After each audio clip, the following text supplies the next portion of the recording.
Assalamualaikum. Our discussion topic is localized bonding, EAN rule and 18 electron rule.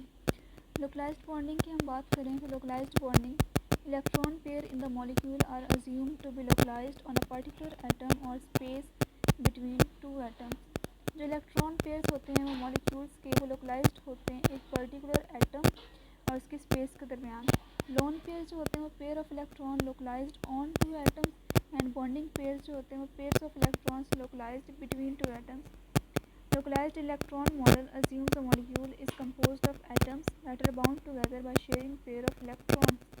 Localized electron model ये कहता है कि जो एक molecule है वो ऐसे एटम से composed है जो कि bound together यानी कि एक दूसरे के साथ जुड़े हुए हैं by sharing pairs of electron के pairs को share करके. यहाँ पे localized bonding model के तीन मॉडल हैं, तीन पार्ट्स हैं. Description of the valence electron arrangement in the molecule using Lewis structure.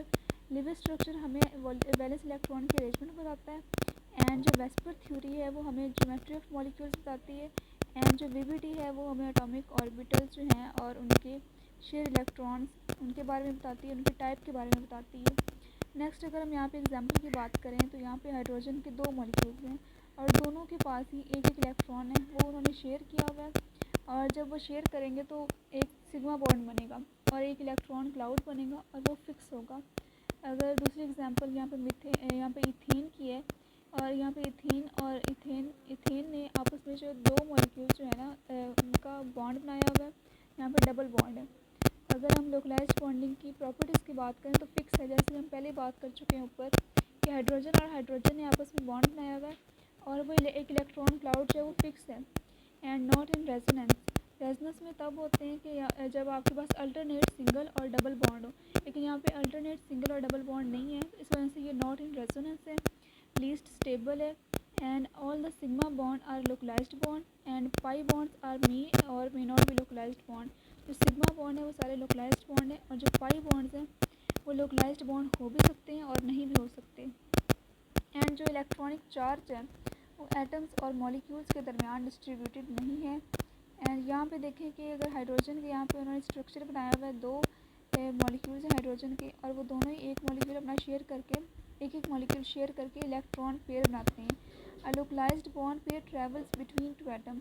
जो लोकलाइज्ड बॉन्ड पेयर है वो दो एटम्स के दरमियान ट्रैवल करता है और जो ओवरलैप करके एटॉमिक ऑर्बिटल्स जो होते हैं वो ओवरलैप करते हैं और सिग्मा और पाई बॉन्ड बनाते हैं. ये लोकलाइज्ड बॉन्डिंग थी. एंड नेक्स्ट EAN रूल यानी कि effective atomic number. Effective atomic number represents the total number of electrons surrounding the nucleus of a metal atom in a metal complex. एक जो metal complex है उसके metal atom के nucleus में कितने जो इलेक्ट्रॉन है वो सराउंड करते हैं, वो EAN रूल जो है वो उसको रिप्रेजेंट करता है. EAN का जो फार्मूला है, जो EAN का सेंट्रल मेटल एटम है, वो हम इस फार्मूले से इजीली कलेक्ट कर सकते हैं कि EAN is equal to Z minus oxidation number plus 2 coordination number. जी यहाँ पे atomic number of central metal atom है और जो उसमें से ऑक्सीडेशन नंबर है जो सेंट्रल मेटल एटम का वो हमने माइनस कर देना है और जो कोऑर्डिनेशन नंबर है उसको हमने इसमें ऐड कर देना है. स्टेबल कॉम्प्लेक्स तब बनेगा EAN रूल के मुताबिक अगर जो एटॉमिक नंबर है EAN का वो जो नेक्स्ट नोबल गैस है उसके इक्वल हो. सिग्विक हमारे एक साइंटिस्ट थे, उन्होंने कहा था कि जो metal ion accept electron pair from the ligand until it achieves the next noble gas configuration. जो मेटल आयन है वो इलेक्ट्रॉन पेयर लिगेंड से एक्सेप्ट करता रहेगा तब तक जब तक उसकी जो कन्फिगरेशन है वो नेक्स्ट नोबल गैस कन्फिगरेशन के बराबर नहीं हो जाती.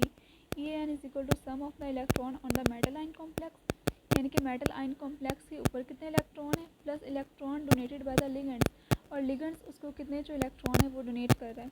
फॉर एग्जाम्पल EAN अगर EAN 36 है तो जो नोबल गैस होगी वो क्रिप्टोन होगी और अगर 54 है तो नोबल गैस जीनोन है, अगर 86 है तो रेडोन है और अगर 18 है तो वो आर्गन है. इस तरह जो कॉम्प्लेक्सेस इस रूल को ओबे कर रहे हैं वो स्टेबल है. यहाँ पे एग्जांपल है CONH36 यानी कि cobalt hexa amine 3. Atomic number अगर हम यहाँ से EAN जो है उसको हम कैलकुलेट करना चाहें तो पहले हमने कोबाल्ट जो है उसका एटॉमिक नंबर देखना है. कोबाल्ट का एटॉमिक नंबर 27 है और उसके जो इलेक्ट्रॉन हैं कोबाल्ट के पास वो 24 है और जो लिगेंड्स हैं NH3 वो 6 हैं, और हर जो लिगेंड है वो 2 इलेक्ट्रॉन, यानी कि हर इलेक्ट्रॉन जो है वो इलेक्ट्रॉन पेयर 2 इलेक्ट्रॉन डोनेट कर रहा है। तो इस तरह जो है 12 जो है इलेक्ट्रॉन पेयर वो लिगेंड डोनेट कर रहा है। यहाँ पे EN हम फाइंड करें तो number of cobalt electrons plus EN, यानी कि जो लिगेंड जो है वो जितने डोनेट कर रहा है हम उनको प्लस करें तो हमारे पास इफेक्टिव एटॉमिक नंबर आ जाएगा।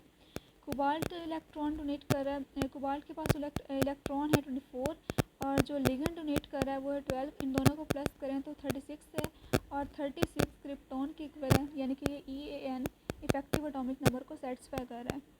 18 electron rule is used primarily for predicting and rationalizing the formula for stable metal complexes, especially for organometallic compound।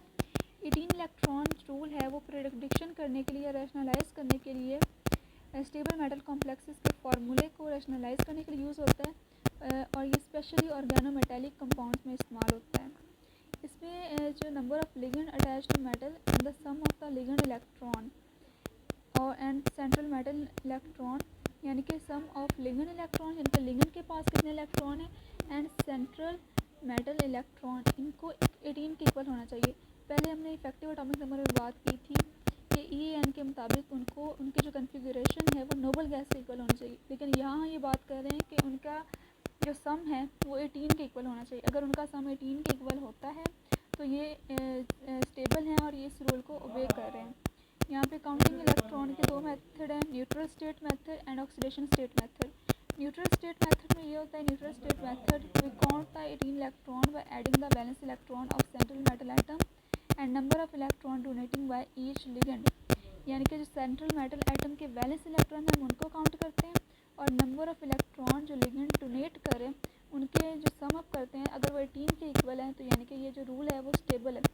अगर हम यहाँ बात करें तो क्लोरीन 1 इलेक्ट्रॉन डोनेट करता है, ऑक्सीजन 2 इलेक्ट्रॉन डोनेट करते हैं, वाटर 2 इलेक्ट्रॉन डोनेट करते हैं, एंड CH3 1 इलेक्ट्रॉन डोनेट करता है। एग्जाम्पल FeCO5 है, और जो फेरिक है, फेरिक से Fe है, उसके जो है वैलेंस इलेक्ट्रॉन वो 8 हैं, और जो CO है, C और O आपस में उनका डबल बॉन्ड है तो ये 2 इलेक्ट्रॉन डोनेट करते हैं। जो CO है वो 2 को इंटू 5 करें तो 10 इलेक्ट्रॉन वो डोनेट करें, और टोटल इलेक्ट्रॉन, यानी कि टोटल इलेक्ट्रॉन जो वैलेंस शेल में है सेंट्रल मेटल एटम के, और जो इलेक्ट्रॉन डोनेट कर रहे हैं लिगेंड, अगर हम उनको ऐड करें यहाँ पे 8 हैं फेरस के, और जो CO के हैं वो 10 हैं। 8 और 10 को हम प्लस करें तो 18 है, यानी कि ये जो है 18 इलेक्ट्रॉन रूल को ओबे कर रहा है। Next oxidation state method. Oxidation state method में ये होता है the method consider ligands to donate electron pair to the central metal atom, यानी कि इस मेथड में हम ये कंसिडर करते हैं कि जो लिगेंड है वो कितने इलेक्ट्रॉन सेंट्रल मेटल एटम को डोनेट कर रहा है। For the determination of the electron total electron we must have to take in the account the charge on each ligand and determine formula oxidation state of metal. इसमें हम formula oxidation state of metal उसको जो है ना calculate करते हैं। For example यहाँ पे एक फार्मूला लिखा गया है H2FeCO इंटू CO4। इलेक्ट्रॉन जो है वैलेंस शेल के Fe के ऊपर है 2 प्लस, पहले हम ऊपर बात कर रहे थे वो अकेला Fe था, यहाँ 2 प्लस यानी कि 2 इलेक्ट्रॉन जो है वो माइनस है, 8 में से 2 माइनस करें इक्वल टू 6। उसके बाद इलेक्ट्रॉन डोनेटेड बाय 4 CO। ऊपर हम CO की बात कर रहे थे कि एक CO जो है वो 2 इलेक्ट्रॉन डोनेट करता है, और इधर ये 4 हैं यानी कि वो 8 इलेक्ट्रॉन डोनेट कर रहे हैं, और इलेक्ट्रॉन डोनेटेड बाय H2 के ऊपर 2 प्लस का साइन है, यानी कि ये 2 प्लस करें 2 माइनस का साइन है, यानी कि 2 इलेक्ट्रॉन हाइड्रोजन के और 2 इनके पास इजाफी हैं, तो ये भी 4, और इन सबको प्लस करें तो 18 के इक्वल होता है। इसका मतलब है कि जो कॉम्प्लेक्स है वो स्टेबल है। And that's all about topic. अल्लाह हाफिज़।